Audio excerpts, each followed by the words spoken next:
merah sekaligus menggoda. Ya, itulah urap Nusantara. Gurih parutan kelapa yang dipadukan dengan pedas bumbunya sangat nikmat disantap dengan berbagai sayuran matang di dalamnya. Dipadukan dengan lauk apapun, urap seolah mampu untuk beradaptasi. Apakah dengan ayam bakar atau goreng, ataupun sekedar dengan teri dan pete. Semua akan membawa pada nasi yang selalu kurang dan kurang. Tapi tahukah Anda, menyantap urap laksana menjadi media kilas balik akan rasa yang dikecap oleh leluhur kita.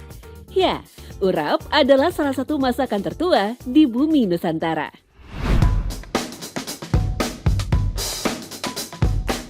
Riwayat urap sendiri diyakini sudah eksis sejak berabad-abad lampau.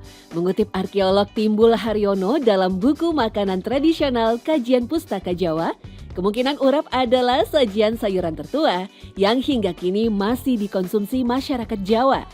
Hal ini dibuktikan dari sebuah prasasti dari abad ke-10 Masehi yang menyebut kata urak-urak. Kata itulah yang diartikan sebagai urap-urap atau sajian khas campuran kelapa.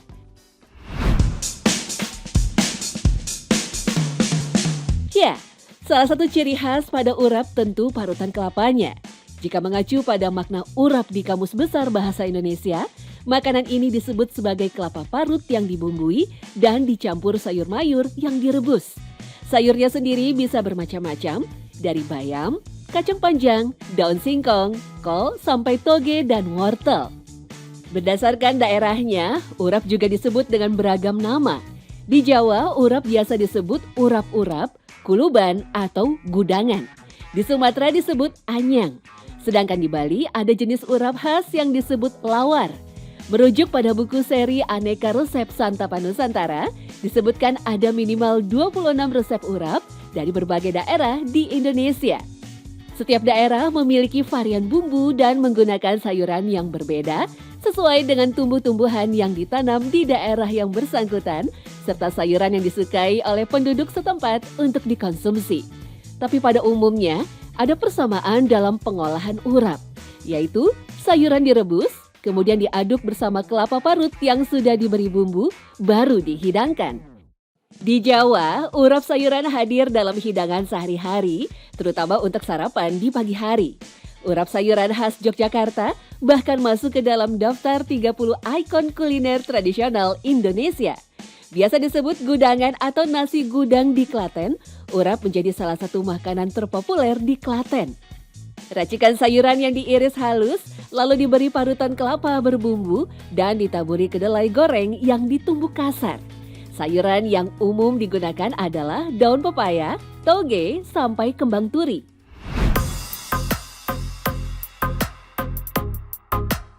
Dalam tradisi Jawa, selain sebagai hidangan sehari-hari, urap juga menjadi salah satu kudapan pelengkap tumpeng. Menurut Ki Juru Bangun Jiwa dalam buku Panduan Kuliner Selamatan Adat Jawa, urap menjadi salah satu masakan yang sebaiknya ada dalam tumpeng karena begitu bermakna. Urap sayuran mewakili tumbuhan darat. Jenis sayurnya tidak dipilih begitu saja karena tiap sayur juga mengandung perlambang tertentu. Sayuran yang harus ada dalam urap adalah kangkung, bayam, toge, dan kacang panjang. Setiap sayur memiliki makna filosofis sendiri-sendiri. Kangkung misalnya, sayuran yang bisa tumbuh di air dan di darat ini punya filosofi agar manusia nantinya bisa adaptif alias sanggup hidup di mana saja dan dalam kondisi apapun. Bayam atau bayem melambangkan kehidupan yang ayem tentrem atau aman dan damai. Sementara toge atau cambah sebagai sayur kecil yang punya manfaat tinggi melambangkan harapan agar manusia punya kreativitas yang tinggi agar berhasil di dalam hidupnya. Sementara kacang panjang utuh menjadi simbol agar manusia selalu berpikir panjang sebelum bertindak. Kacang panjang utuh tidak dibuat hidangan, tetapi hadir sebagai hiasan yang mengelilingi tumpeng.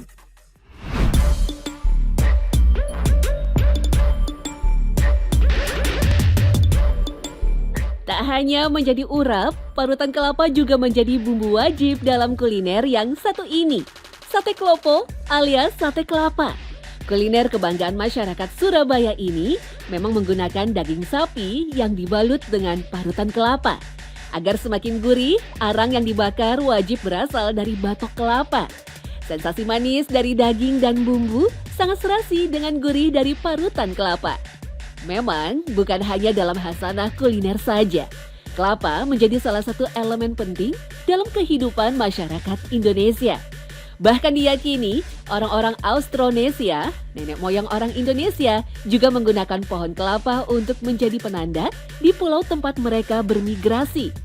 Fosil tertua buah yang paling mirip dengan kelapa ditemukan di Selandia Baru dan diperkirakan berusia sekitar 5/3 juta tahun yang lalu.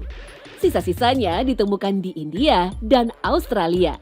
Tapi secara umum, kelapa diperkirakan berasal dari kawasan Khatulistiwa yang membentang dari India, Indonesia, hingga Kepulauan Pasifik.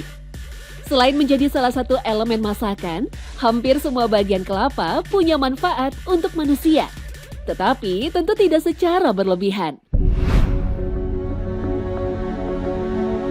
Pada awal abad ke-20, seorang Jerman bernama August Engelhardt membentuk sekte penyembah matahari di wilayah yang kini Papua Nugini.